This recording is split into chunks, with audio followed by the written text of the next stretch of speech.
My name is David Ledesma, and it's a great honour, I have to say, to invite Jonathan Stern, Director of the Gas Research Programme at the Oxford Institute for Energy Studies, to answer some questions here at the Flame Conference. Great honour for me too. Excellent, thank you very much indeed. Okay, if I could start off perhaps talking about pricing in Europe. And recently the OIES published a paper in which you argued that gas priced against oil no longer is really the correct basis for gas pricing in Europe. And I was just wondering, what's been the industry response to this paper? Well, a couple of people have basically said, well, you're wrong. We should carry on with oil. Is that Gazprom?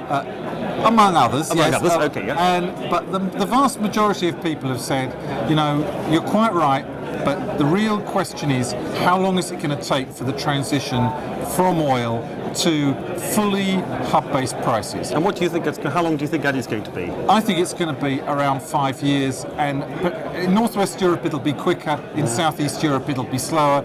There may be some places like Turkey where it doesn't happen for longer than that. Certainly other commentators think that it's going to be a longer time than 5 years. It could be. It could be a longer time. But I think the key thing the paper has said is this is an inevitable transition, right, and it will not go backwards. It will carry on. It may carry on slowly, but it will not go back. And do you think all European gas buyers support you in that view?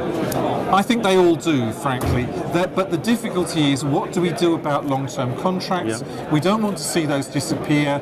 Can we renegotiate them amicably, or are we going into litigation? I think we're going to litigation, aren't we? Well, I think for some we certainly shall. Yeah. I think there'll be some test cases, and that will probably settle the rest of it. Yeah, okay, well, thank you for that. Can I move on perhaps to a different area, which is the Middle East? Yep. And the Institute has published a book recently on Middle East and North Africa gas, and it's suggested that the volume of gas available from the region may not be as high as previously expected. I wondered if you could give us an insight into that conclusion. I think the big surprise about this book is that when people think about Middle East, they always think about Qatar. Yeah. They think about the huge increase in LNG from Qatar, which has happened and will continue, at least up to 77 million tonnes, perhaps more. Yeah. But if you look at virtually all other countries, the situation is very different.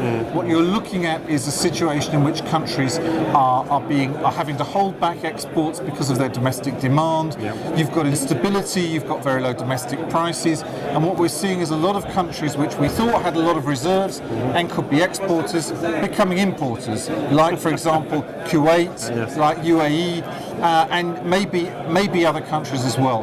The one bright spot here, unexpectedly, is Israel, and we're uncertain whether Israel will become an exporter, but it certainly will cease to be an importer in the next few years. But you mentioned low domestic prices. Surely domestic prices in the region are going to be too low to support new gas field developments, isn't it? Well, what we're saying in the book is that these countries have a stark choice. By 2015, they need to raise domestic prices to at least cost-based levels. That's the cost of delivery. Yeah. If they don't do that, then they're going to be facing brownouts and blackouts. And we're saying that by 2020, they've got to raise their prices to international levels. Now, we know that because of the political difficulties in the region, some will not do that. But if they don't, that means an even tighter squeeze on their current level of exports. That's very interesting. Can I take us back to Europe for a minute, perhaps for the last question?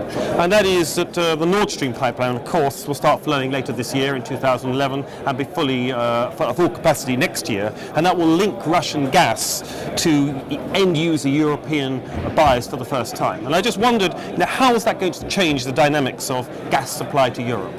Well, I think what it will do is it will greatly lessen the concerns about transit through Ukraine and the problems of Russian-Ukrainian relations, which gave us so many difficulties in January 2006 and January 2009. But in general, it will reduce the concern about the security of Russian gas supplies. Right. Because what it does is to create a massive, especially with the second line coming on probably a year later, Really? it will create a That's massive amazing. new corridor to Europe, and it will be very, very difficult for any single transit country to create the kind of problems that Ukraine has in the past. So do you think, therefore, that's going to improve energy relations between Russia and Europe?